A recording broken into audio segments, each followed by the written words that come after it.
Welcome to Metaphysical Soul Speak. I'm your host, Elena Fox Starks. Hey guys, I hope that you're doing really well along the space-time continuum that you find yourself on in this moment in time. I also hope that whenever and wherever you are on this big blue planet, that you are taking time to just explore where you live a little bit. Maybe you live in the countryside and you want to take a walk in a different direction for a few minutes and just spend some time looking to see maybe there's new flowers or new, well now it'd be new footprints in the snow because it's winter, but maybe there's something new you didn't see or something you didn't notice before. Or maybe, just maybe, if you live in a sea of snow, especially if you're in Canada, you have one of those 12 to 15 foot drifts that happened. Huge drifts of snow. You can make a new kind of snowman, or snow woman, or snow animal. I've always wanted to make snowmen. Ever since I used to live in a place where I did make snowmen all the time. And then I moved to a place where I couldn't make snowmen, and that's all I thought about every winter. I want to make a snowman.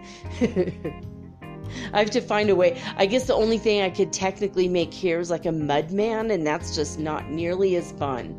Making mud angels, again, not so fun. Anyway, I took my kid downtown today, and I bought a tablet. I am recording the show. Thank you, God. Finally, on a brand new tablet. I went down to see my friend Israel. I met him 3 years ago in the very store where I went to buy this. Really sweet person. I've known him for 3 years, but I've only lived here 27 months. I met him when I was on vacation, kind of scoping out the city to see if it's a place we wanted to live. And of course it is. And I had planned to take my kid to this restaurant. This specific restaurant, it's very like hoity-toity. It's fancy, really fancy. And it's one of those hot spots in town that a lot of gringos hang out at, and it's more for the younger gringo crowd. And it's a coffee house / place where you could get cocktails and mocktails. They literally have a extensive mocktail menu, which I just was like, I don't care. I just want a limonana. I had a limonana. If you've ever had a mint julep, you've had a limonana. Basically, it's peppermint leaves, freshly picked and cut up in lemonade, basically. Very sour lemonade without sugar, actually. It was good. I actually really enjoyed it. It was very refreshing. $3 for it, though. Not a whole lot. Not a whole lot there, but for $3, $2.95, it was expensive. Like I said, a hoity-toity type place, right? But I looked before I left. I looked on the internet. Where's this place and where's that place? And do we need to take a taxi or can we walk? It turns out it's on the exact same street, both of these places, which is not something I'd ever put together before. And I'm like, oh, okay, all right. So there's that. And I was so excited because last time I was at this place, they had creme brulee. And they've changed the whole menu around, which made me very mad because there's no creme brulee anymore anywhere in this town, which means I'm going to have to learn how to make it. Maybe I'll have a creme brulee cart. God, can you imagine? And I'd make a fortune here with a creme brulee cart. because everybody loves it and nobody ever makes it. It's so weird. But anyway, along the way, we're walking and it's like, oh my God, it's cherry season. So I found this native lady. She picks her family picks the cherries and she takes them into town, and her and her little girl sell the cherries, which is really awesome. But she also had these massive piles of like strawberries, cherries, and what they do is they put like a blanket down in a wheelbarrow, like a massive wheelbarrow, and they just have these pyramids of fruit. The people stack them in really pretty. It's a really pretty display. And she had these stacks of mangoes, and I'm like, oh my God, they were too small, but they were really like my favorite, like the honey yellow mangoes. They like kind of taste like honey. They're so good. But I didn't get that, but I got grapes and strawberries and a kilo of cherries. A kilo is like $5. It's like oh goodness, it's like 2 pounds, 2.25 pounds for $5. Just freshly picked today. Fruit. I mean, they pick the fruit early in the morning, and then they sit there for 12 hours in town. And usually, if they could sell all their fruit, they get to go home. That's usually how it goes. Sometimes they have to go home with the fruit from yesterday, right? Or from today. But I mean, this fruit is incredible. It's so much better than anything you get in the stores. And it's all organic. It doesn't have any pesticides, like ever. It's not GMO, ever. And it's just perfect fruit. And I got these green grapes. Oh my God, just such good fruit. And they always give you samples. So I'm sitting there. I had like practically a fruit salad, but by the time I was done ordering the food from her, she's like, oh, here, have another grape. Here, I'll give you a handful of cherries extra. Let me give you a handful of grapes extra, Sweet people, just such sweet people I met today.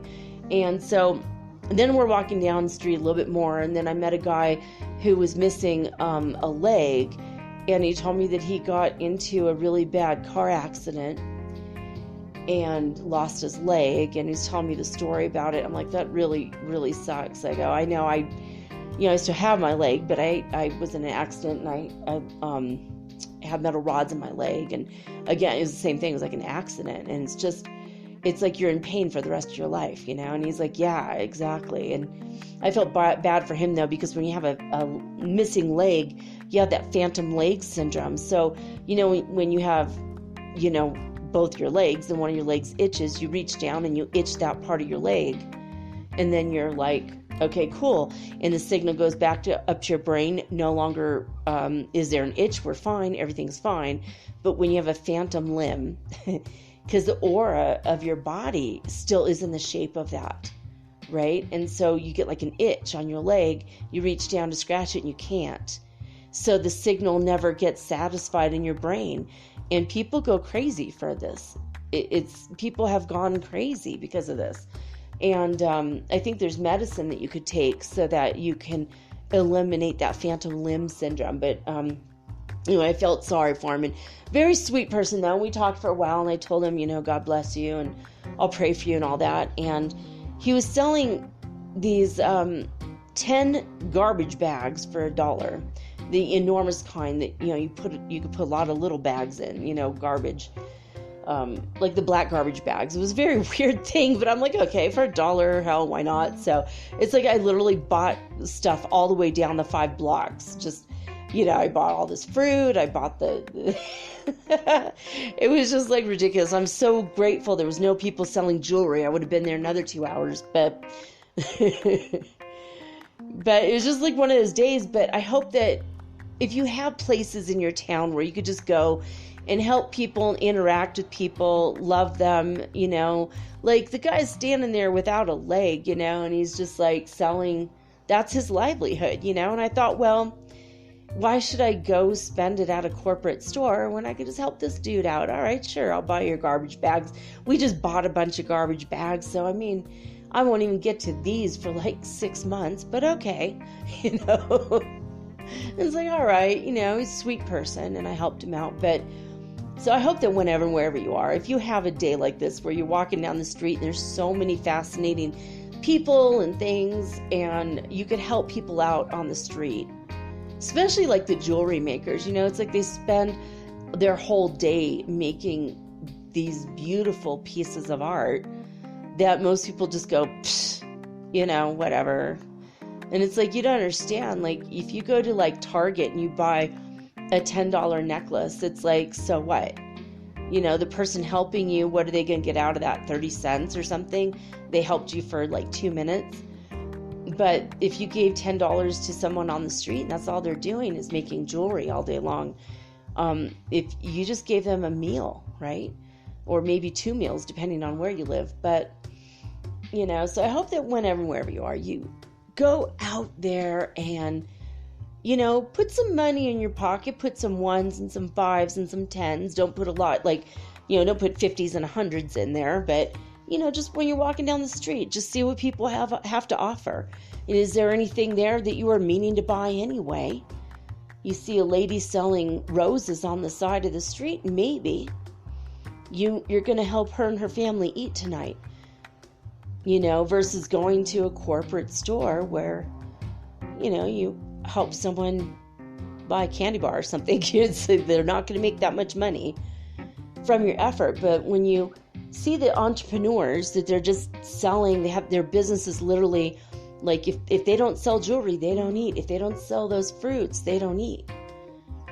And it's different in the States. I know it is. I mean, here in South America, man, you could go in any country here, or any major city, and there's always like fresh, organic, amazing fruit. Sometimes they're pressing it into juice for you. I saw a guy with a bunch of cut up mango in a cup with a fork sticking out of it. Sometimes you could see that. There's a friend of mine, he sells churros. Oh my God, he's the sweetest guy. The churros are so terrible. I will still always buy them from him. I mean, they're not so terrible that they're inedible, but they're really not all that good. But he's like such a sweet person that I would just keep buying that, just because, I want to help him out. I know, because if you just give someone who is in desperate need, if you just give them money, that makes them feel bad about themselves. But if you give them money for something that they make, it makes them feel so good about themselves, right? So, they feel like accomplished and proud. They said, they set out in the morning to sell all the things in their basket or whatever. By the end of the afternoon, they've done it, and they're like, wow, okay, good. And that's their existence. That's their livelihood. And they had their freedom. They could go anywhere they wanted in the city. They could do whatever they want. At least that's what it's like down here in South America. And I love that. I love that so much. But like if you're in Berkeley, California, they have this one place, this one street that you go down the street, and on every couple seconds you're seeing something fascinating, like people reading tarot cards or people making jewelry. Or I met a lady who was, I don't know how to turn this off, so hopefully I'll figure this out. And hopefully that won't happen too much more often. But I saw a lady doing henna. And like some lady came by and she was like getting her wedding henna done.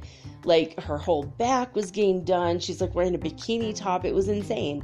And she like paid this woman like $150 to do this massive amount of henna up and down her arms, on her hands, both sides of her, like her palms, her whole back.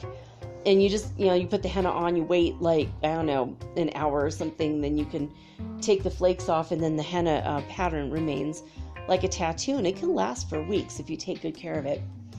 But last time I had henna done, I got a massage done right after, and the oil from the massage took all the henna off. I was so bummed. I'm like, are you kidding me right now? I waited in line for an hour for the henna. And I didn't realize that you have to do it in the right order, because oops. But anyway. I just want to bring that up. I mean, even if you guys go to flea markets or swap meets, those kind of things, the people that go to that, and even like if there's conventions like gemstone conventions, there's one coming up in Arizona that's the biggest one in the whole United States, where you could go buy your crystals and rocks for hardly any money compared to like New Age stores. And especially when the people don't value crystals over other kinds of rocks there, because they just like everything and they don't see the spiritual value a lot of the time, or they don't care about the spiritual value of it. They just are selling rocks.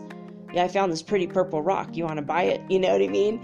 And you're just like, oh my God, this is like $100 at the local store. And this one here is like, $15, $25, But if you go to places like that where people are selling stuff, even like the farmer's market, that kind of thing, I don't know. I think it's something that will help other people, and it'll make you feel good that you helped other people, right? So I just wanted to point that out because, we get so busy with our lives, and it's just so much more convenient to go to the corporate store and buy all the produce there and all the everything there, and just make one trip and bada boom, bada bing, you're done for the week. You don't have to do anything. And I'm very much a person that's guilty of that, like quite often. But today, just buying the fruit from this woman and seeing her little girl with her, and just feeling like, I just saw it. Like, I just helped the family out. And she's like, well, please, can you just buy $2 more worth? Just please, can you just buy grapes? And I was like, all right, fine. $10, fine. $10 worth of fruit, and it's super high quality. The fruit that I get in this local corporate store, it's like, if you don't freeze it like the first day, it'll be bad by the second day. And her fruit, I don't have to refrigerate it. Even if I left it out, it would still be 100% good, for 2 or 3 more days, it's just higher quality. It's good fruit, but I put it in the fridge because I like cold strawberries in my yogurt. So yay. But I took my son today, in celebration of our 4-year anniversary of touching down in Medellin, Colombia. 4 years ago yesterday, we entered into South America, and we have not been off this continent in 4 years. So we had cheeseburgers at Goza, which is this hoity-toity place, and it was only $20 actually, but we were going to have dessert. We had plans for dessert and coffee and everything, and he's like, my stomach hurts a little bit, and I was feeling kind of weird because the security guard kept staring at me, and I felt self-conscious about it. So I'm like, let's get our food to go. We'll come home, we'll hang out a little bit. So we did, but we were just sitting there, and I'm like, somewhere along this street there's a museum, and I had planned to take you like a year ago, and just it slipped away from me. And now we're here on the street, and I'm like, I wonder where that is. And I look across the street, and there it is. I'm like, oh, well, duh, there it is. So I'm like, well, like maybe Friday, if we think about it, and the weather's nice, we're going to go back to this museum. I think it's like only a couple dollars to get in. Remigio Crispo is the name of the museum. And I think that's where they have the picture of the giant golden guitar. I don't know if you guys have ever heard this story. I think I might have mentioned it before.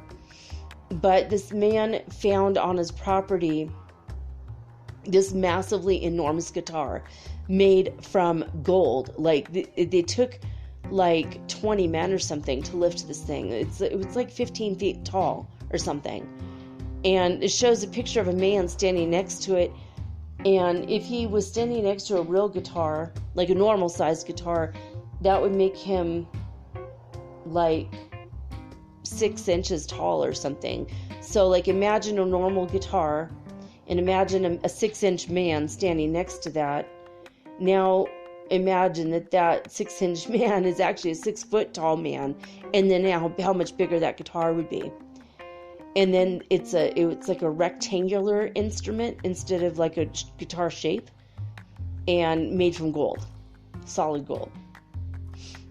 And they found this guy was just like, I don't know, wanted to like dig in the ground. Maybe he's going to put a swimming pool or something in.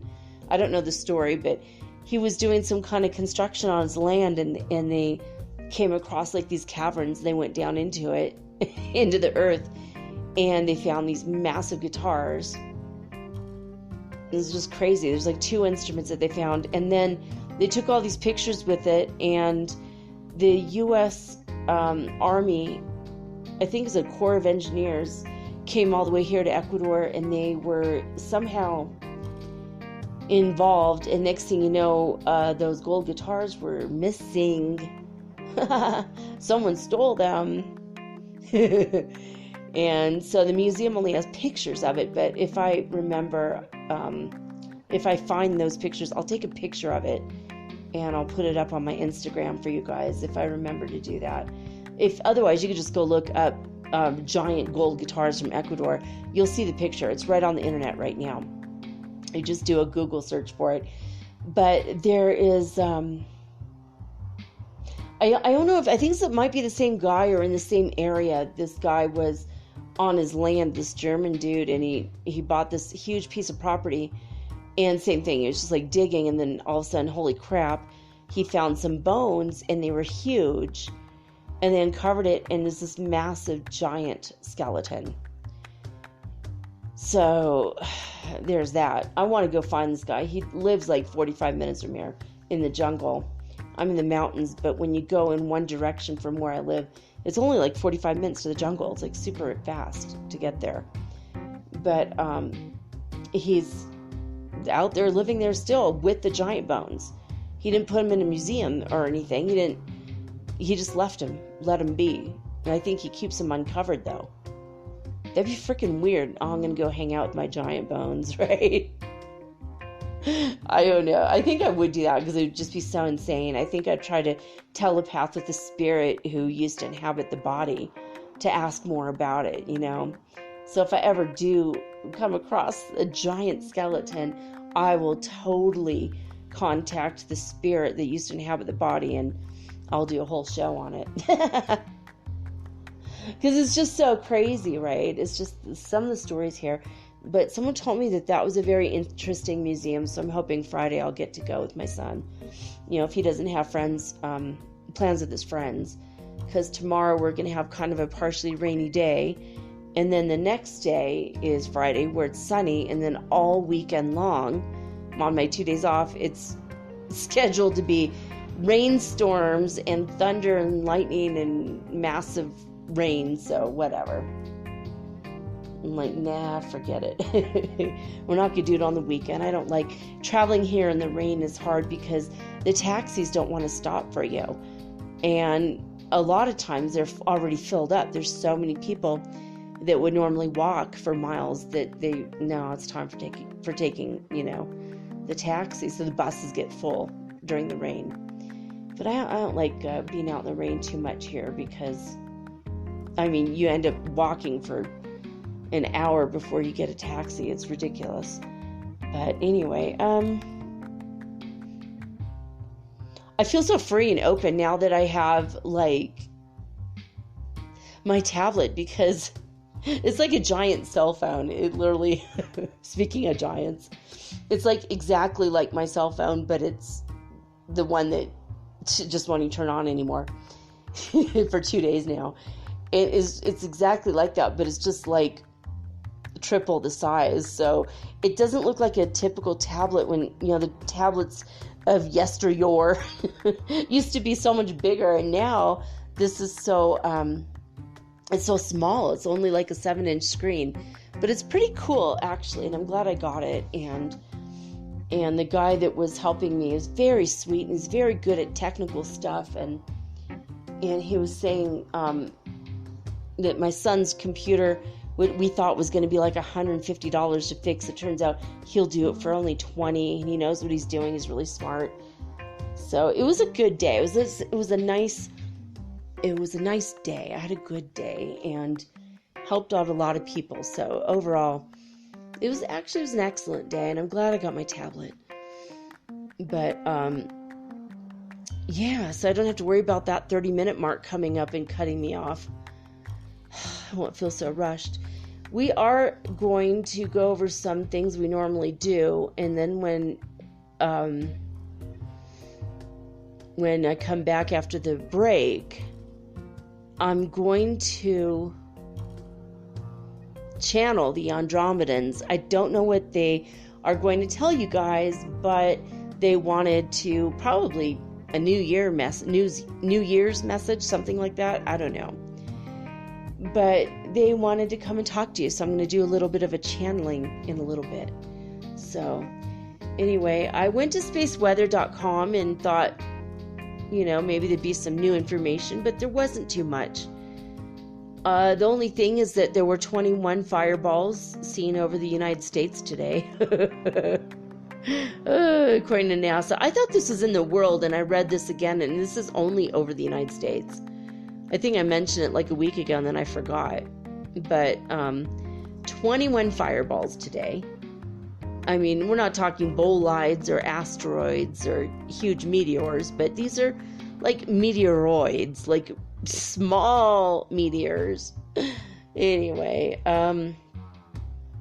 but their fireballs are just like a big ball of fire. So 21 over the US were seen today.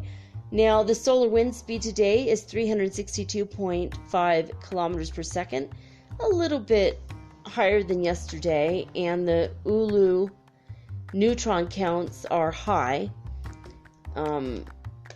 It's up a little bit, but it's not at the very high level, but still, it's high. If you want to see the Arctic light pillars that I talked to you about yesterday, that picture's still available. It's up on spaceweather.com.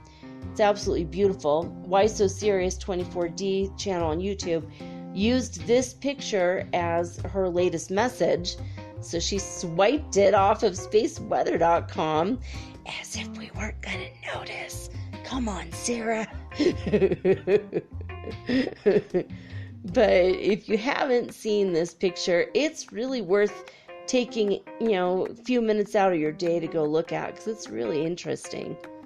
Looks like the UFO on Close Encounters of the Third Kind. And you guys, I watched this movie with my kid last night, and that's why, we were late getting the show out last night. But there is so much disclosure in this movie, and this was made in 1977, and I saw it when I was a kid in the theater when it first came out. I was so excited about it, and I was like glued. I was like at the edge of my seat, like, oh my god. And it's like so many parts of the movie are boring, but you have to really pay attention to the dialogue, and there's so much disclosure.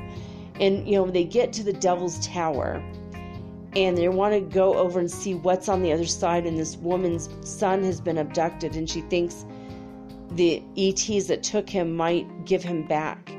She keeps feeling like this telepathy from the beings or something, and she keeps drawing it over and over again. And she goes with Richard Dreyfuss, his character, and while they're like hiding out, they hear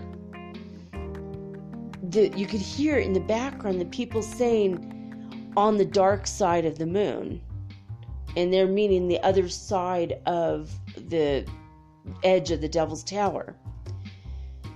And in I think it's in like Wyoming, and they said it not once but twice, and I caught on to it, and I never ever caught on to that before.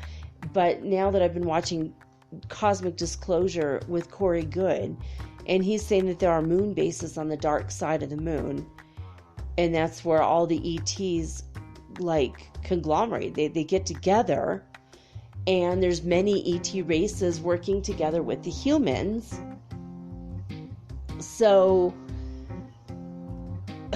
in Close Encounters of the Third Kind, and I'm sure probably all of you have seen this movie. If you haven't, go watch it. It's worth it. But at the end, and I this is a spoiler alert, so skip ahead a minute. But they do show like several ET species. At the end, they show it on the quote-unquote dark side of the moon and working with the humans, and the humans expected them to come. And it's weird because it's so much disclosure, and it was hidden in plain sight this whole time. 40 something years ago, right? 43 years ago. Is that when that came out? I don't know. Can't do math right now, but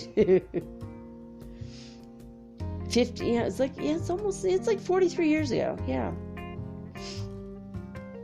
So, I mean, it's just like crazy. It's crazy. It's just, that movie it's interesting. You know, the people waiting and waiting and waiting because they know they're going to see the ETs. And it makes them so happy to be out there. And they're just waiting. They know they're going to come. And I've had that compelling feeling that I'm going to see a ship. If I go and I wait at the beach long enough, I'm going to go see it. And so many times when I lived in Santa Barbara, it's like they were telepathing with me.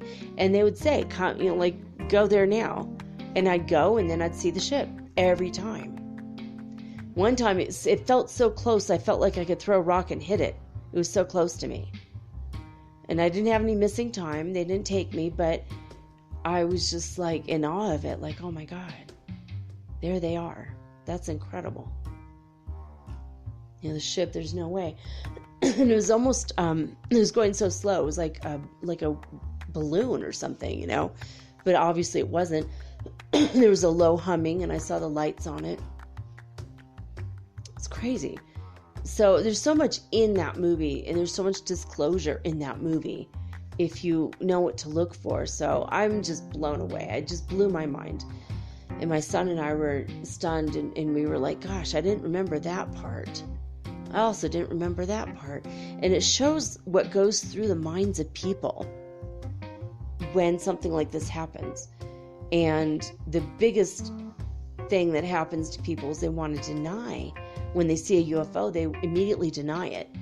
So if you're open-minded and you're a spiritual seeker and you're interested in the ETs, and you're with a friend who's closed-minded and terrified of it, and you both see a UFO together, watch what happens, because 24 hours later, 24 hours later, chances are they're not going to remember. They already have a cover story implanted in their mind that usually it's from themselves. So their mind can't handle it. They just, oh yeah, it was just an airplane we saw. You know, I was with my friend at the beach and I saw it and it was really close to us and we're running underneath it. We were able to keep up with it running on the beach. And we were so excited we didn't realize we're running in the seawater, you know. We're just like running along the sand and the water was splashing up on our jeans and all over our tennis shoes. And I mean, his cover memory happened like just rapid fast. Like we ran, we saw it, we talked about it, we were super excited. We get to the car and he was already showing signs of memory loss about what just happened. We get to the car and he goes, that's weird. I'm like, what? And he goes, I don't want to go to this beach. Well, what?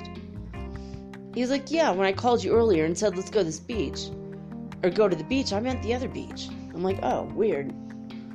Well, I knew we were coming here. And he's like, how? Like, I just knew we were coming here. I knew we were coming here before you called me because they put that in my mind and they put it in his mind because he had a car to pick me up. It was so weird. And then we went and had yogurt, and while we're sitting there having yogurt, and he goes, it's really good to see you tonight. He's like, it's weird. I'm like, what? And he's like, I don't remember what happened earlier. I don't remember picking you up. I feel weird. I feel tired. I go, oh, well, we went to the beach and saw a UFO, and we ran underneath it together. And he's like, what? No, that was just a plane. I'm like, no, it wasn't. We were able to keep up with it. It was just very, very close to the ground. And he's like, no, that didn't happen. And then a few minutes later, he's all, what happened again? I'm like, well, we went to the beach. We saw a UFO. He's like, no, we didn't go to the beach. I'm like, then why are your shoes wet and covered in sand? And he's like, my shoes aren't wet. And he looked down at his feet. And he's like, why are my shoes wet? That's weird. I go, well, smell them. It smells like seawater. He's like, no, I must have spilled my water on my shoes. And I'm like, no, if you open up your shoe, if you take it off, you're going to dump sand out of your heel of your shoe. And he's like, that's not true. And he got mad at me. It's like he's trying so hard to deny it. Pulled his shoe off and turned it upside down, and a bunch of wet sand came out. Like, that's because we're running in the seawater and the sand got in our shoes. And he's like, but how did that happen? We didn't even go to the beach tonight. I don't know. The cover memories, the cover stories, I don't know if the aliens did that to him or... he was terrified. He didn't talk to me for like 6 months or something. And we were very close friends. We used to talk like almost every day. And even when he had a girlfriend, he'd call me and, hey, do you have any ideas for dates we could do? We're bored, And so I'd counsel them and come up with fun and new and interesting things they could do together. Why don't you picnic in that park over there? Why don't you do a midnight stroll over there? And I always had really good romantic ideas. And so he's like, all right, fine. And all of a sudden he couldn't talk to me for like 6 months, and he started drinking again heavily. It was just so sad. And I'm like, oh my God. Last time I saw him, he was looking really old and a little bit overweight, and he was driving a taxi. No, I almost didn't recognize him. He looked like a completely different person. So I kind of wish ETs had not messed with him so much, because I see it. It's like when you have something happen, most people around you, if they're still sleeping, they're going to deny it. And I think that the reading we did yesterday was very telling. Like they're going along with what you're saying, but they don't really think that you're, working with a full deck of cards, right? They don't think you're, the sleeping people think that we're crazy. And to a certain extent, maybe we are, but we're cracking open the head is what the shamans say. We're opening ourselves to a greater reality and a greater multidimensional existence, and that's who we are. We are multidimensional beings. We should embrace it, understand it as much as we can, and watch as more unfolds before us. And then that second card says, well, what they're doing, that's in their past 3 months, but right now what they're doing is going, okay, well, maybe I'll go along with you on a couple things, like let's do yoga together. All right, we can meditate. Nothing bad ever came out of meditation. All right, okay. So I think that a lot of the sleeping people are going to start to waken now. This week, next week, like little teeny tiny bits and pieces of progress will be made. And I feel like that's coming soon. So, I don't know. I liked the reading yesterday. Really good cards. I wish I could have expanded or expounded on each card a little more, but I didn't have the tablet until right now, and I could do that now. Look, we're at 37 minutes for the intro. Did you guys miss me? It was like weeks, so many weeks, just trying to get something happening. I thought for sure I could use my laptop, and it was getting worse and worse. So here I am. I'm back, baby. All right. Disclosurenews.it. They have an 8 a.m. report that says, today as well, the pattern repeats about after 14 hours of complete calm at 1 UTC. As for the last 3 days, there was a slight movement that reached 15 hertz. This was the opening. Later, from 5 to 5:30, we had the first discharge that reached power 55. Shortly after, from 5:50 to 6:20, another strong activity that reached power 60. 10 o'clock in the morning, they write, another coincidence for the third day in a row we are having power 56 at 9 UTC and 16 on the chart's timeline. Then at 10 UTC again, but I think it's really the 1700 report. They forgot to change the time. They write, today in total the activity lasted 9 hours from 1 to 9:30 UTC. There were 2 twin series of peaks. The first is the one previously reported with power 55 and 60 in rapid succession. The second series also lasted about 2 hours, starting at 7:30, and in a few minutes reached power 57. After about 45 minutes, at 8:15, power 42. After the last movement, the calm returned. So, quite a bunch of activity over there. Power 60. That's the big number for that area. Now, when we go to heartmath.org, we're going to see a different story. And it's been a bizarre story, but, all right. Canada's back too. At midnight. Now, remember, Alberta, Canada's been at 0 this whole time for like many, many days, maybe a couple weeks. Keep that in mind as we go along here. In California, at midnight, they start off at 62 hertz frequency. By 5 a.m., they were at 55 hertz frequency. Hafuf, Saudi Arabia, stayed and remained at 0 the whole time. They've been at 0 for weeks. 0 hertz frequency on the Schumann resonance scale. It's really weird. Now, Lithuania started off at 101 at midnight, and by 5 a.m. they were up to 103. Not a lot of movement, but a lot of energy there.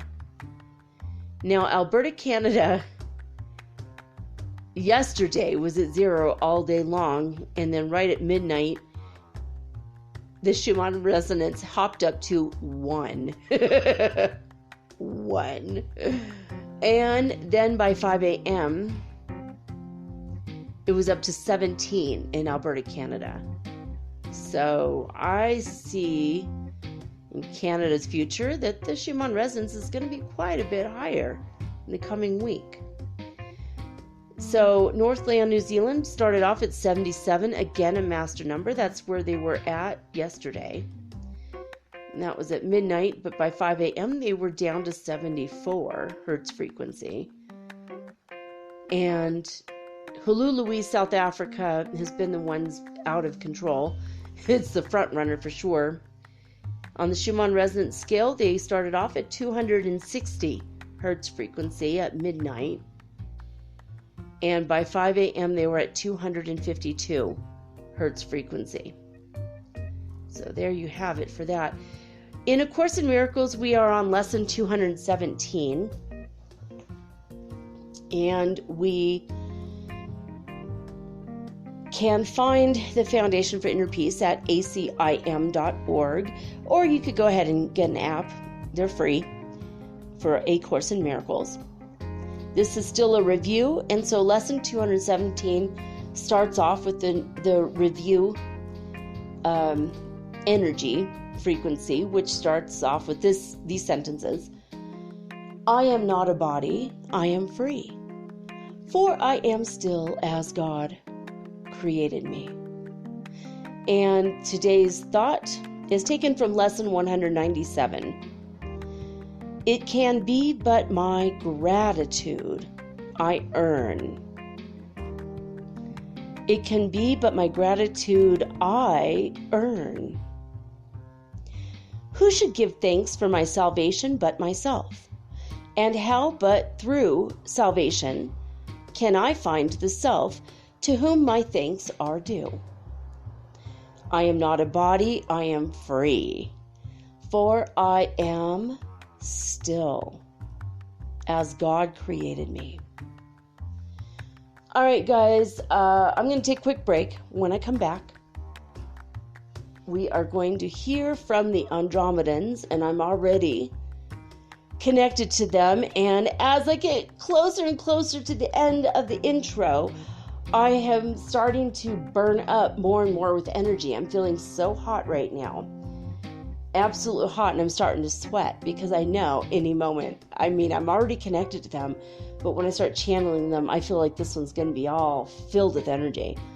Oh yeah, they're looking at me going, yeah, downloads and light codes. They're like, oh yeah. So I'm going to take a quick break and have some grapefruit juice and open up a couple windows, even though it's 11:33 right now. Master number. 2 master numbers in a row. 11:33 on 122. Oh my God. Anyway, I'm going to take a quick break. When I come back, we're going to channel the Andromedans right after this message.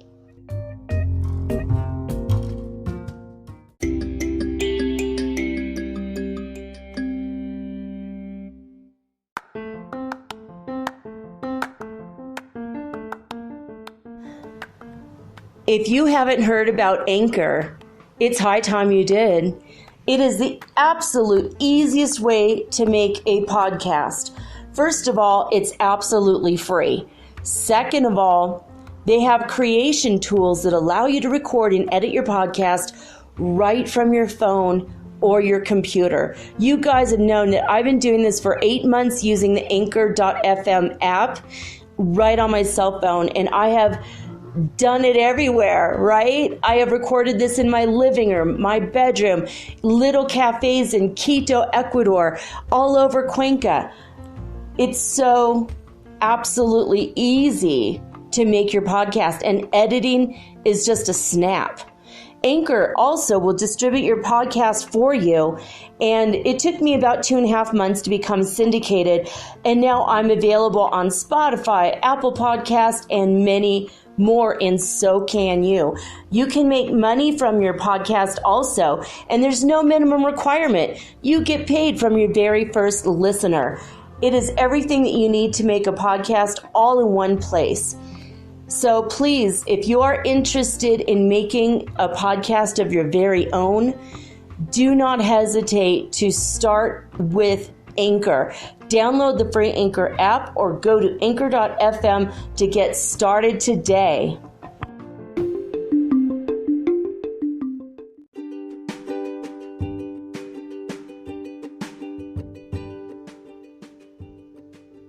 Alright guys, so I am here and got cooled off enough, had my grapefruit soda.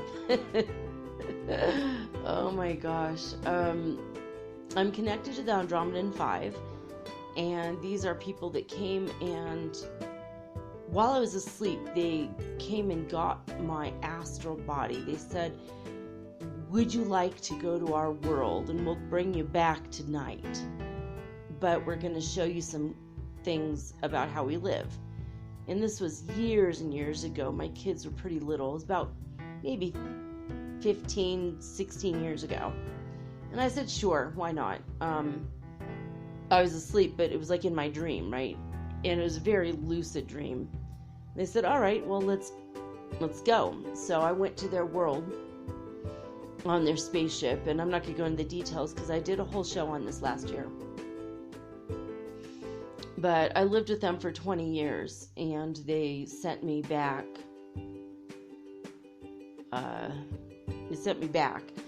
On the same day. It was like 5 or 6 hours after they took me.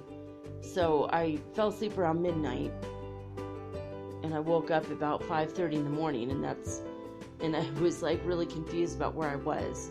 I didn't recognize my bedroom. I didn't recognize my husband or my kids for a few minutes. And I was like, wait a minute, I remember this house. And I was like walking around my house like I haven't been here in a very, very long time.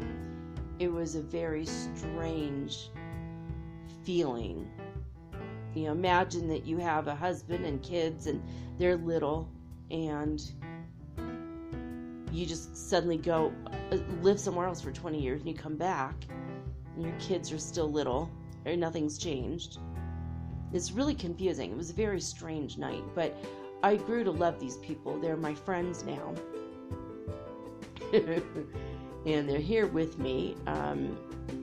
So we're going to do a channeling with them. So they are from the Andromedan galaxy. I don't know the name of their planet, which is weird. Why did I not ask? Maybe I probably did and I forgot. But I'm already connected with them. And as you guys know, if you've been listening to the show for a while, on the nights that I do channelings, I don't allow anyone to take over my body. I'm an indirect telepathic channel. And, well, it's just the way it is. I've been in their world since that one initial time. They're telling me about 3 different times since I've lived in this apartment, actually. And they've come and gotten me, and I've lived, they said 5 years there, and then you said 10 years.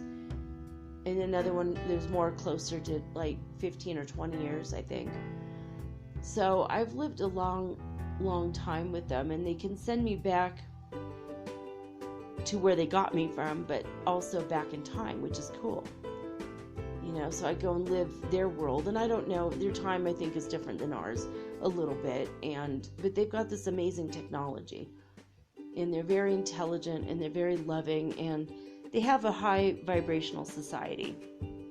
Everybody loves everybody else, and they take care of each other, and everybody has a role in their society. And anyway, we're going to hear from them tonight, so I'm already connected with them, but I have to take a couple deep breaths and see what they have to say.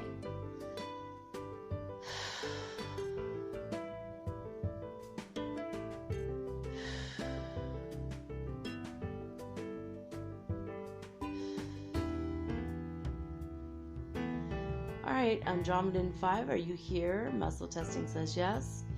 I'm connected to you. Yes. Muscle testing says yes. Alright, I would like to welcome you guys to the show. Is Puata here? Yay, hi. Puata, for the record, is the guy that I live with and I'm married to when I go to their world to live. It's pretty awesome. Maybe I'll do that tonight. Maybe I'll go live somewhere else for 20 years tonight. It's always so fun when that happens. I wake up kind of tired, and confused, and then after a while I'm like, okay, I'm cool. I remember everything now. The first time it happened, I was disoriented for about an hour, and then I remembered everything. I went back to sleep. I woke up going, whoa, that was the weirdest dream. But anyway, so the Andromedan 5, they're my friends. And my Andromedan husband, I suppose. And you guys live in the 5th dimension, right? Yeah, they do. They live in the 5th dimension already. So welcome, you guys. Welcome to the show. Thank you for coming. I'm so glad you're here. I feel your energy. I can't see people. Only my third eye I could see them, but I can't see them with my physical eyes yet. Working on that for sure. All right, guys, so welcome to the show. I'm glad you're here. They say greetings, and we are delighted to be here. My gosh, for you guys in your world, you have a brand new year, and it feels like a brand new energy. It's quite exciting. We are so happy and pleased that we can be here today, and we are grateful for the opportunity to share and connect with all of you. Great, awesome, thank you. So they send me all the information at once, and then I have to wait for them to send more, like a packet of information. I have to open it in my mind's eye and see what they're saying. So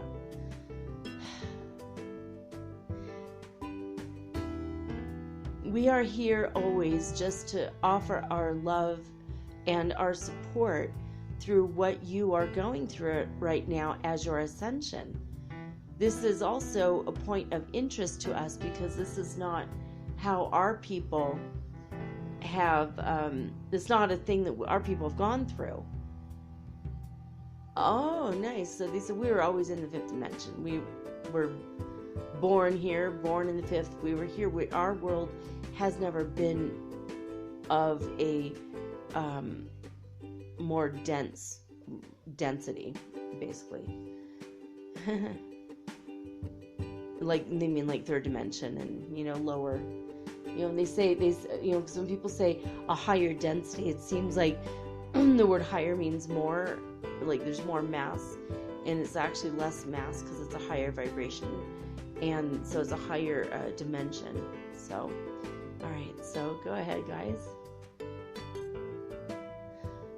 really? You want to talk to us about food today? All right.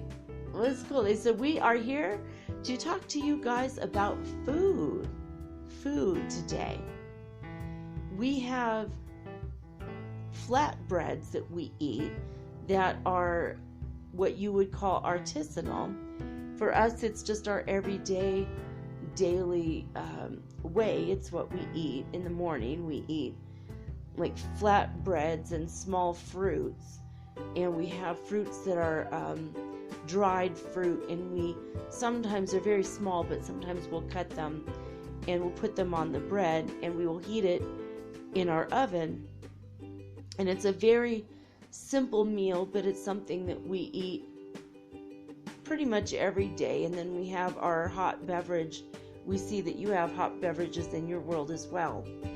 And we have, it's like a tea that we make from the root of a tree that grows not too far into the forest near our little village.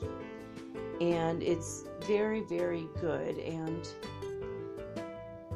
we are simple people in some ways and complicated in others, maybe like everyone in all the worlds and all the universes, right? But we wanted to share this with you because it's such a point of simplicity,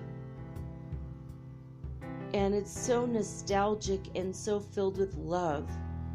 Whoever wakes up in our households with the ability to spend some time cooking and creating. So we live in households of 4 people, 2 couples, and then we become like a super couple with the 4 people, and we all love and share together. And some people that do this just live 2 couples to a house, so no one is ever lonely. Everyone always has something to do and someone to talk to. And usually the 4 couples or the 4 people have like 2 separate couple hoods under one roof, but sometimes it's 4 people in love with each other. And so the love making and the kissing and the hand holding and the checking in with everybody's feelings and the checking in with everybody's schedule, and it's that much more complicated, which we feel and sense that a lot of you are going to be like, oh my God, I can't even imagine. I can barely hold one relationship with one person together. And we laugh about that because we get it. But our world is much less dense than yours, being in the 5th dimension. So we do have a lot less to worry about than you do in the 3rd. So anyway, so they just wanted you guys to know that usually, more often than not, a household consists of 4 adults that are in a relationship with each other, or 2 adults in a relationship living in a house with another adult relationship with 2 other adults. And they say we use the word adults because sometimes people are gay, bi, or straight, and it's always different, and there's no judgment in our society, so we don't really think about those things, but we're putting this in context for you. So whoever wakes up first in our household, and we can only talk from our household, and Puata is in his own household away from ours, but we are the Andromedan 5. It's basically us as a couple or throuple or quadruple, whatever you want to call it, the 4 people together in one roof. And then Puata is our Andromedan 5. Okay, so, but in our couple or quadruple, if you want to call it that, we have an arrangement, an agreement. So whoever wakes up first and gets up and gets dressed and starts the day for the rest of the household, we'll get together, all gather the fruits, and sometimes we have nuts, and we will chop those and put this in our flatbread. And if there's no flatbread, that person will make the bread. And if somebody wakes up, they will come and cooperate with that person. And we do everything like this. We do everything together, conjoined through our love. And for us, it is a very loving act, even though it's very simple. And we know you have the concept of getting up and making breakfast for your wife or your husband. We understand that. And some of you are lucky enough to have wealth and riches. We don't have money in our world, but it's different in your world. And some of you have a maid or a cook making them dinner or breakfast or all the meals for you. So that's different than our society. But we have this agreement that we verbally agree to and we adhere to without ever going back on our original word. And today we just want to give an insight more into our world and what it's like. We feel that if we share who we are and what we do, you guys might find it fascinating, and also you might take some of our societies somehow. It might serve you to be a better human being. It might work out in your world in one way or another. And so we're not totally trying to tell you how to live or anything like that. We are just very simple, very loving people. And we're always so curious to see how other people live and think and what their cultures are like. And that's why we share our culture, so that you get to know us. And maybe someday, if you wish, you can try to telepath with us and we'll come and pick you up. We do have a guest house in our village, and when you get here in your astral body, we help you create a physical body and you live in that house. And we will help you in every possible way we can. If you want to learn how to meditate or learn how to cooperate or be better friends with other people, we're very good at relationships. We're very good at honoring, loving, and respecting others. And that's where we shine. Some societies shine at being good warmongers. Some societies shine at their technological advances or their superior scientific knowledge. But in our society, at least in our little village, we are very good at cultivating friendships and relationships. This is the energy that we send you as we channel for you. We send you the energy of cultivating higher vibrational love, friendships, and marriages, and all of the relationships that you have. So we begin our day with this very simple fruit and bread and our hot beverage. And by the time the bread is finished baking, the whole household usually is up because we smell it and it's delicious. And we all come together and we sit at a round table. We don't like edges in our world. We like everything round and smooth. We feel that it prevents us from having sharp edges emotionally or mentally with each other. And we have seen your world a lot. We're shocked by a lot of the sharp edges and angles we see. Even our doors entering into our homes are round, and shocking to us and a little bit jarring when we've seen your doors be so rectangular. It's very strange for us. Although we love and respect you for it, and that's okay. That's how you wish your doors to be. And some of you have different shaped doors, and that's fine too. But in our world, again, we're very simple, so everything is round. Our doors, our windows have a flat edge on the bottom, but they're rounded. Sometimes they're elongated, and sometimes they're strange and funny shapes because we make our houses with our hands, and we like to bring everything together in our homes. We want everything tied with everything else. We want our connection with others. So our houses have this window that's lower to the ground. Maybe not all the way to the ground, but a lot lower than your windows. and they're open, and we can open the windows, and some of us don't even have, what you would consider glass. It might be a different material, but it's the same kind of concept. Some of us don't put that. We have it open so that when we're in our kitchen, if our neighbors are walking by, they could just stop and talk to us right through the window, because we invite friendships. We invite people in. We love each other so much. And we give each other the time to speak. There's no interruption. There's no arguments or anger. Everybody has their opinion, and we allow it to be this way.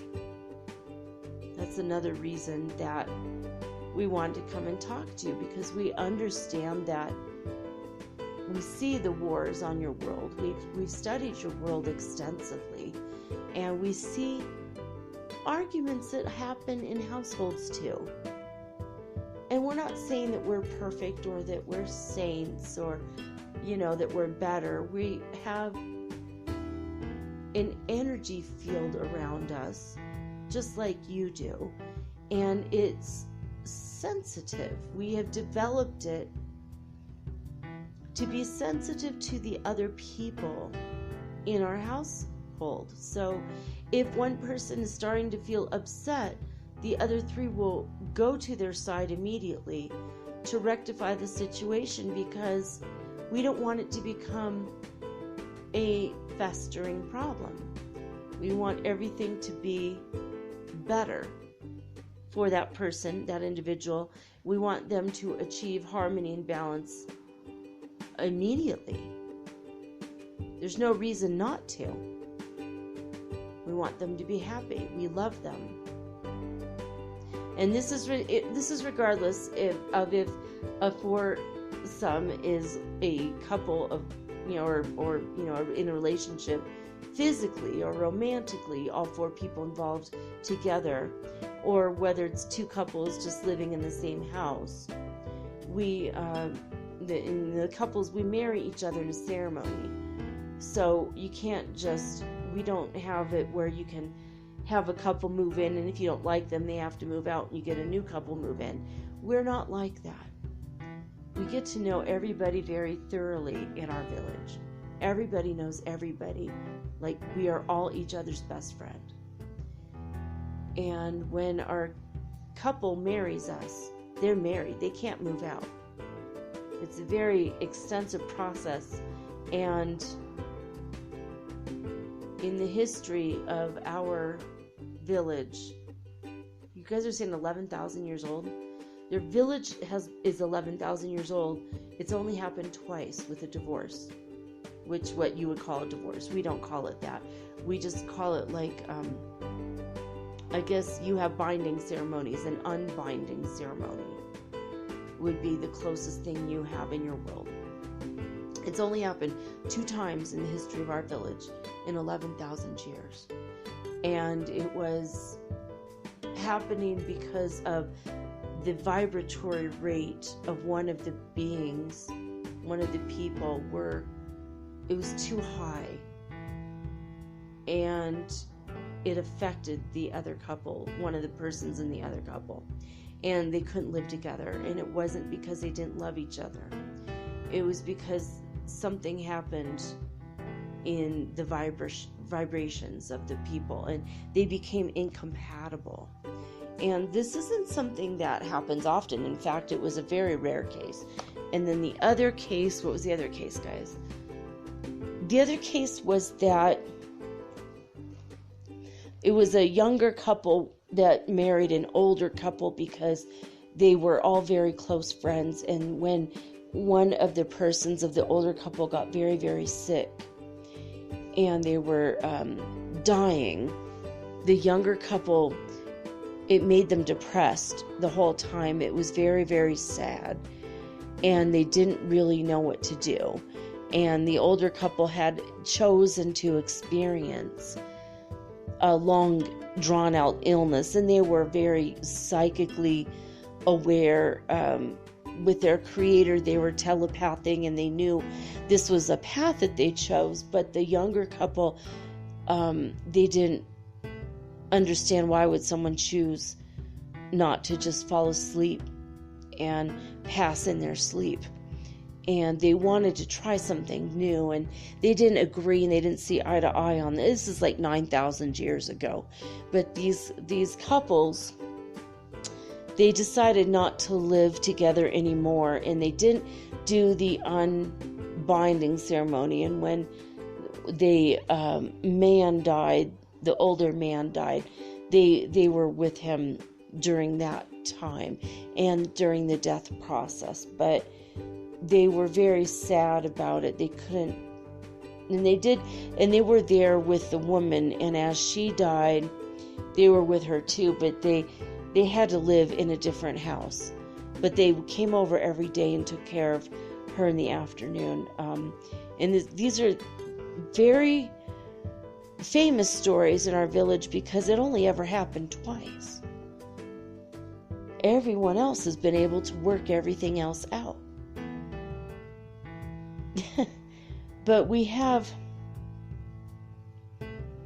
such a strange feeling when we come and visit your world, and there's so many breakups and makeups and then breakups again, and we see how your people seem so confused.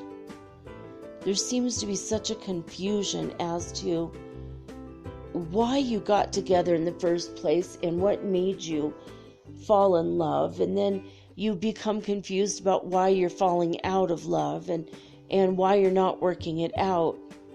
And we see it very, very clearly, and we're hoping to shed some insight for you tonight about this topic, because we don't want to see our brothers and sisters of earth feeling so sad and feeling like they just can't keep a relationship together.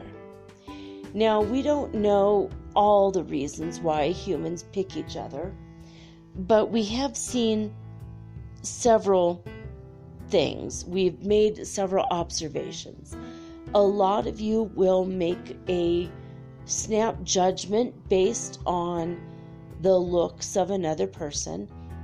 If they're good looking or beautiful or sexy in your words, that's part of it. But there's other we find it strange. There's other things that we see, and it's more on a subconscious level, where we see a woman might choose a man because at first she just thinks it's because he's handsome and she's drawn to him.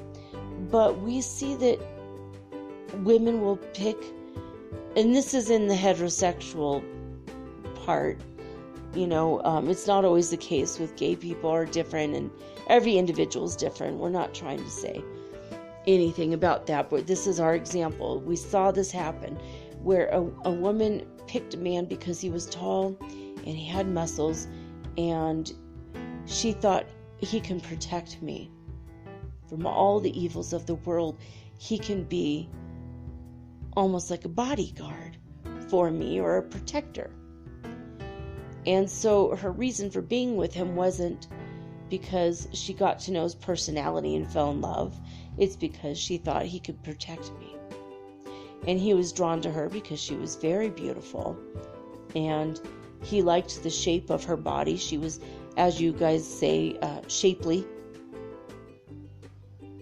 She had a pretty smile that attracted him, and he thought, she has pretty teeth, and I like her white teeth, and when we have children, our children will have a perfect smile and pretty teeth, and they will not have any weight issues. That's why he married her. And we saw this. We watched this in fascination. And they were unaware of us. They're sleeping people.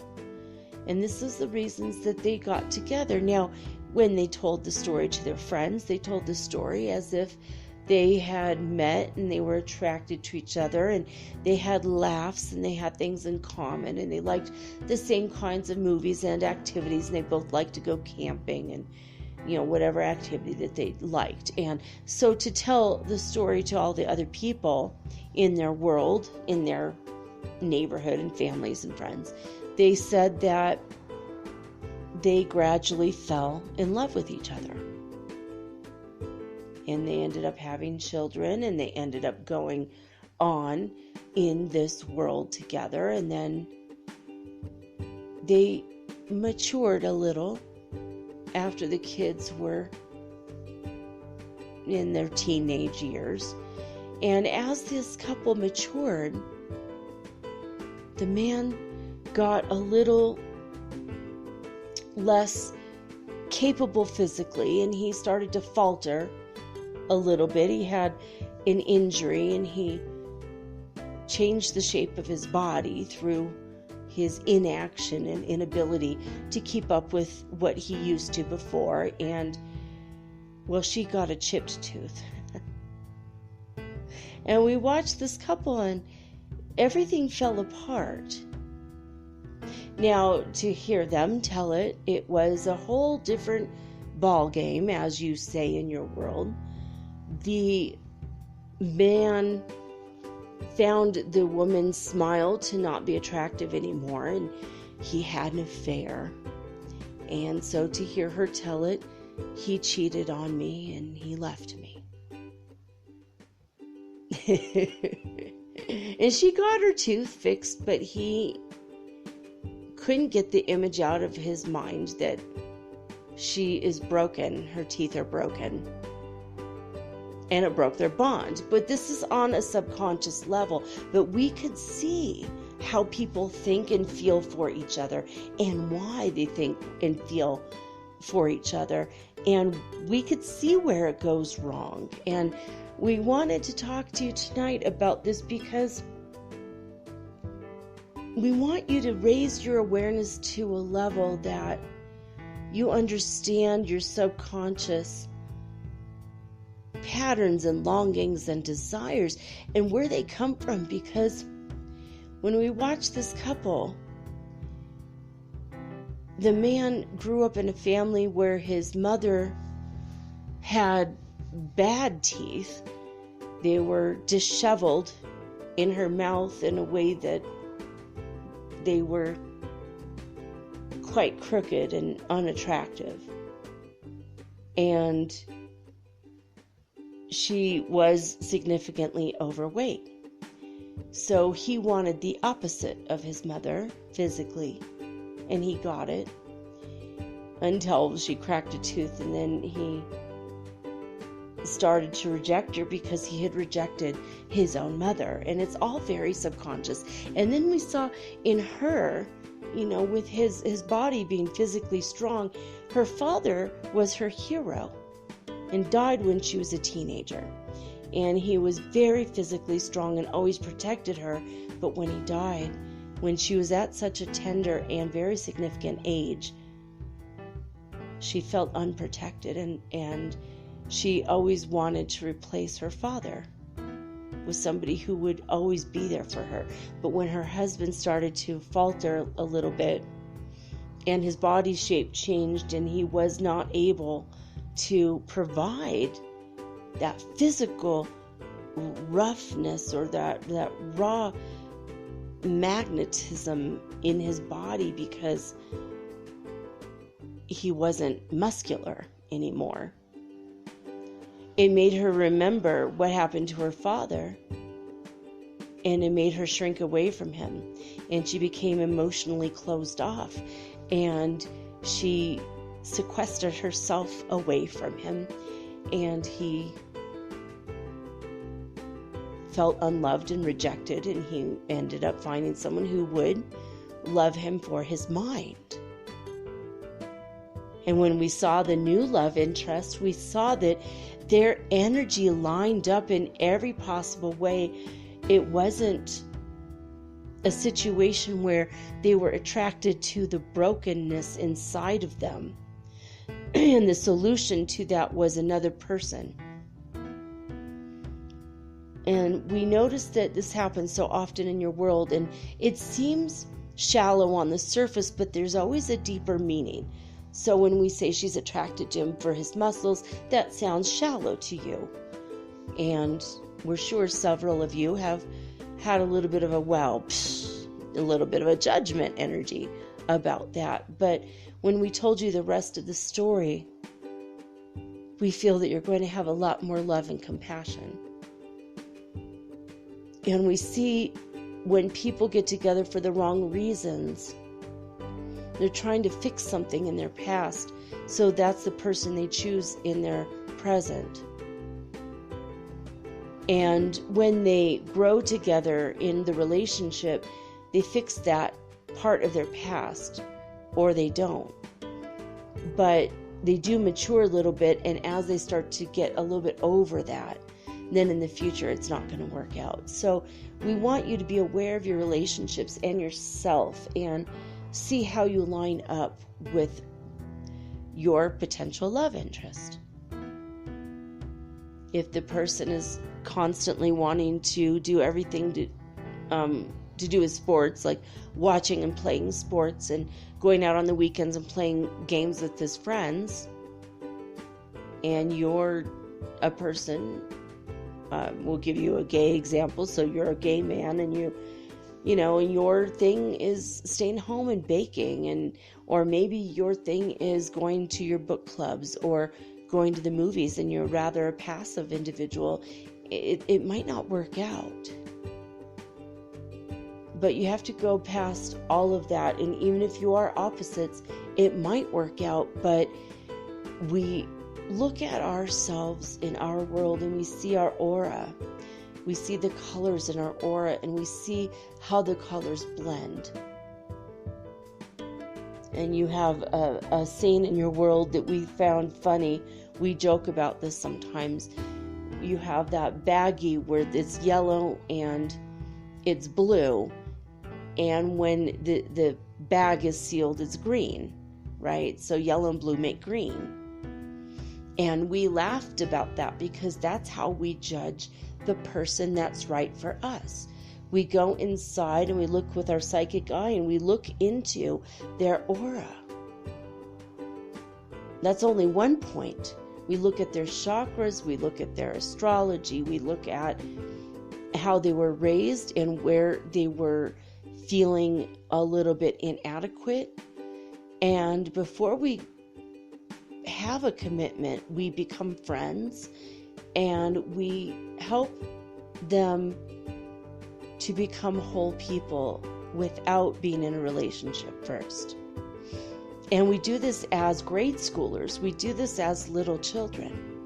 And we are taught in our society to love each other and to come together in harmony and balance with each other. And sometimes one of us might have an accident or something tragic befalls us. I mean, just because we're in the fifth dimension doesn't mean that we don't have heartache and sorrow. Sometimes that does happen. And so we send so much love and light to all the other children. We don't have competition.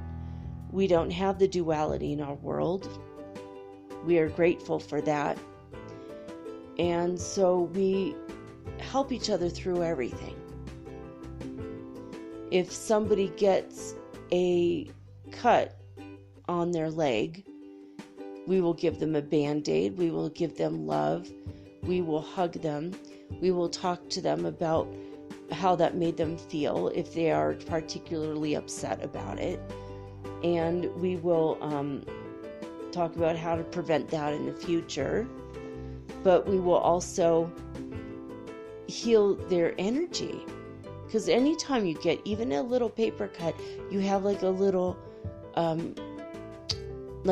ding in your aura, and usually it goes away on its own. It's not a problem. But if you have some major issues and crises come, and someone you loved and you didn't expect them to die because they held an illness outside of your field of vision, and you weren't particularly psychic on the issue, Or maybe you were in denial and then they died and now it's a massive tragedy in your heart.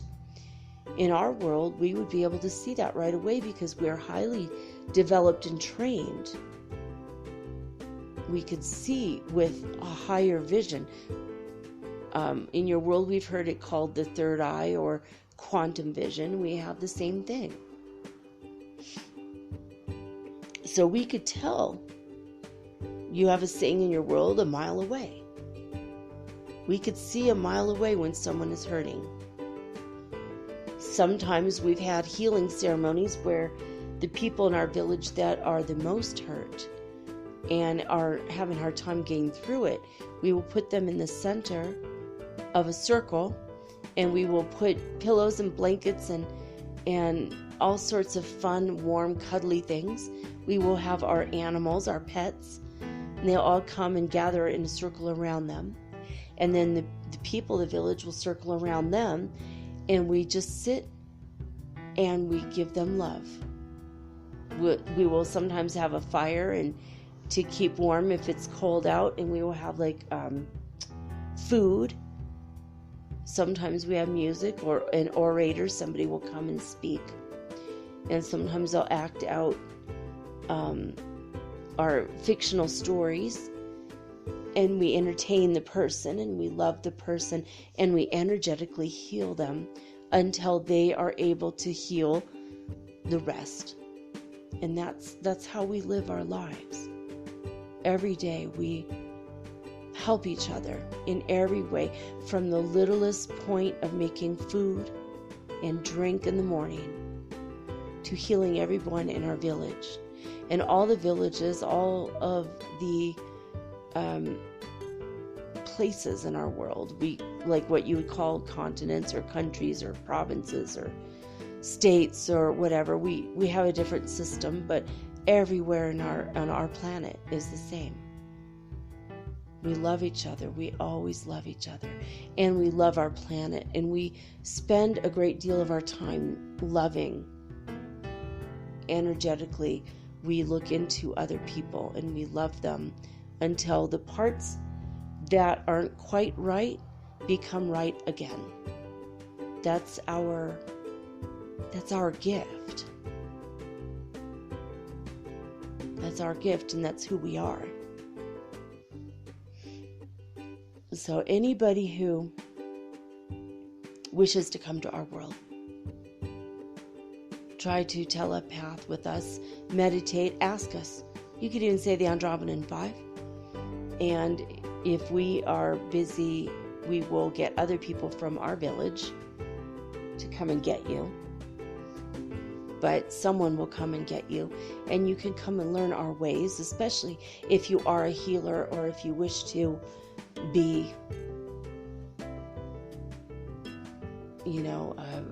what are they saying? Like having like a spiritual retreat or a healing center, or if you are a counselor. Okay, that's what they're trying to say.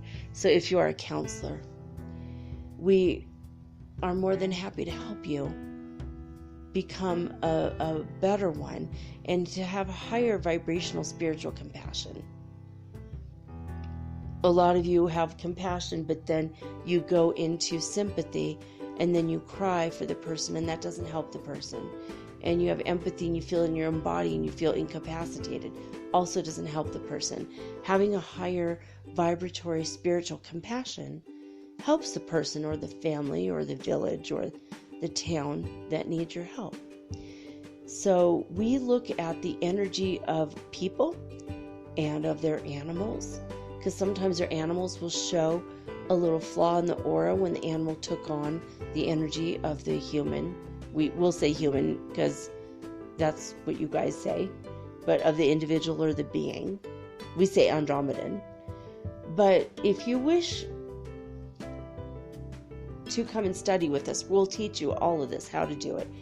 We then will look at the food supply, the water supply, and we are always constantly working on healing and raising the vibration of everything around us. If something is amiss in a bird, if a bird is sick and it goes near a garden and is sick in the garden and puts an illness in the garden, we will come and we will energetically clean that up. We have to. We'll try to heal the bird, and we'll energetically clean up the garden. And that part of the garden becomes quarantined from the rest of the garden until it's back to a natural, harmonious balance. And we do this with people. We do this with houses and places where a tragedy has occurred. We do this in the aura, and every village has its own aura. And we see, if a person is red and another person is blue, and the combined aura makes purple, which is a higher octave of the colors. That's what we mean by your auras have to line up.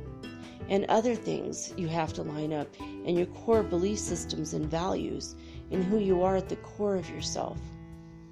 Now, our friends we mentioned earlier, if they had been extremely aware of themselves and their own actions, if they had been really, really honest, they could have discussed why they were attracted to each other in the first place, and they would be able to see where they are.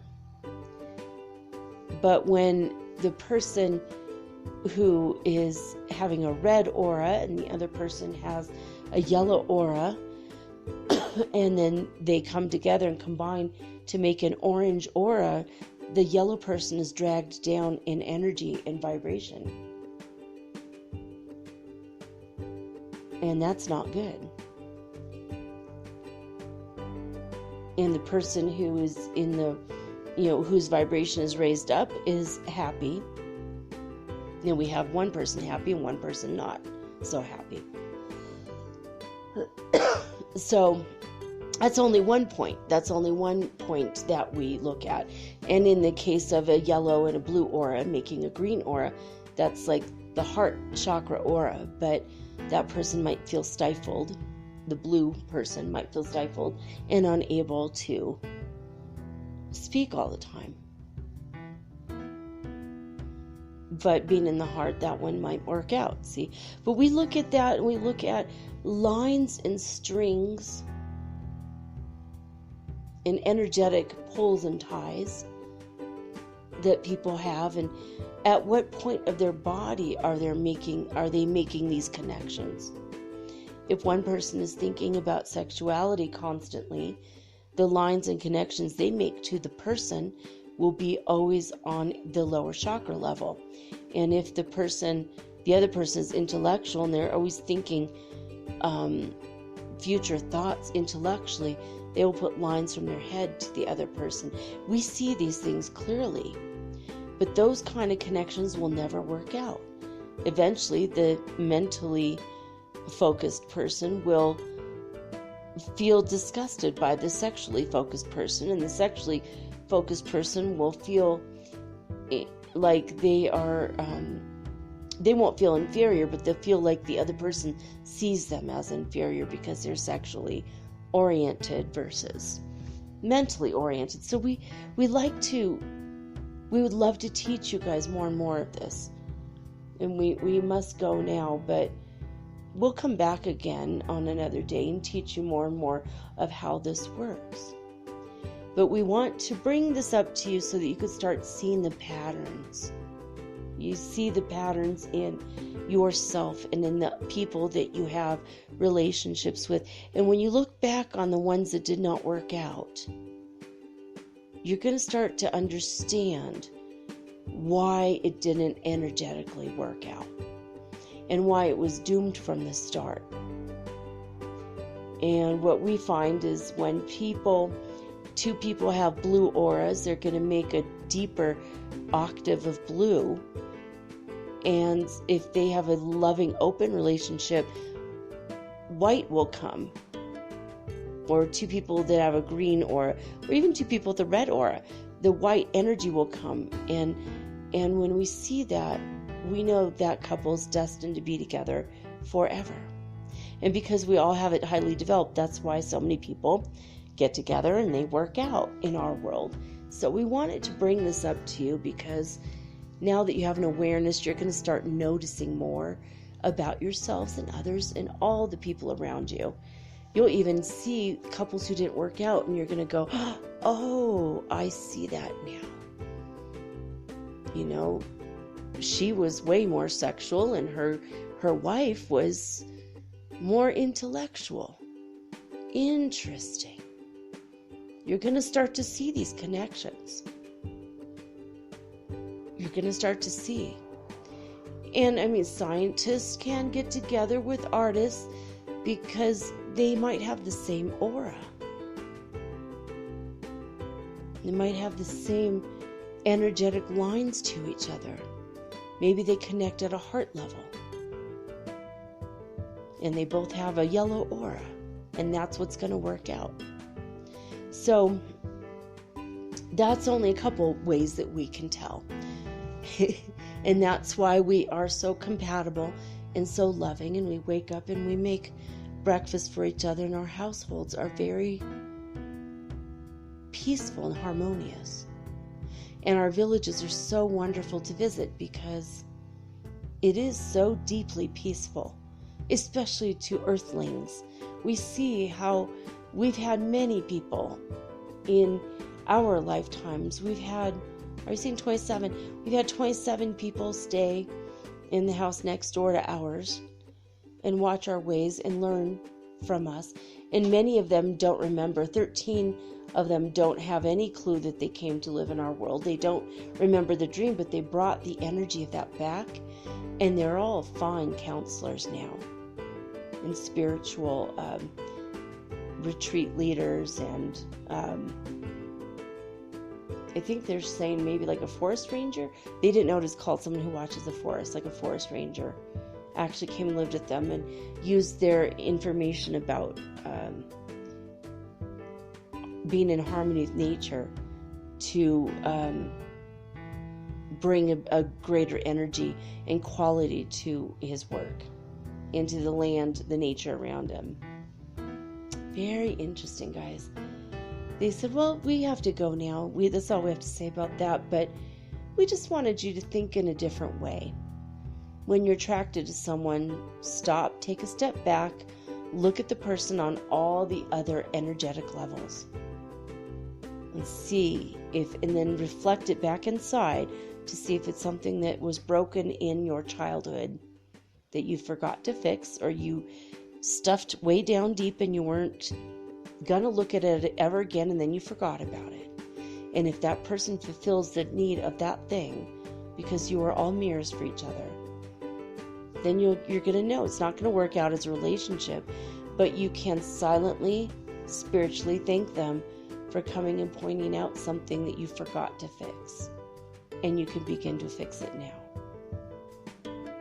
So, all right, we bow to you with the God in us. We love the God in you. We recognize we all are one, and our unity is forevermore. And no one can ever change that. That we really, truly all are one. And for this, we are very grateful. We are the Andromedan 5. And today we've been very grateful to connect with you. Thank you, guys. And they're saying it was our pleasure. Okay, so that's that, you guys. I don't have anything else to add to that. That's excellent. Thank you guys so much. Really good information. It's helpful. I'm going to start looking at all the things now. I could see where a couple things that I've been talking to people, I could see where it's not going to be compatible, like at all. Like there's no way. Now that I see the patterns I'm starting to already see it. I hope you guys are too. Anyway, that's all I got to say tonight. I'll be back tomorrow with all unique and original programming, just like always. I don't know what I'm going to do tomorrow. I've already had a couple ideas tossing around in my head. Hopefully I'll get the show out there very early now that I've got a tablet and I could do this on. Anyway, thank you so much for listening and having confidence in me and my show. Thank you for forwarding this to all of your newly awakened people and your spiritual friends that you've known for years. Thank you for just promoting the show. I really need the help. I'm still kind of at a loss on how to market. I'm still trying to figure it out. So I need all the help I can get. If you have any ideas, let me know.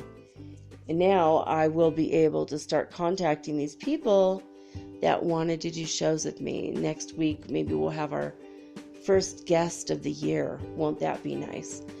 All right. That's it. I'm going to go to sleep. I'm signing off now with peace and joy and the high vibes of the Holy Fifth Dimension. Until next time, guys, peace.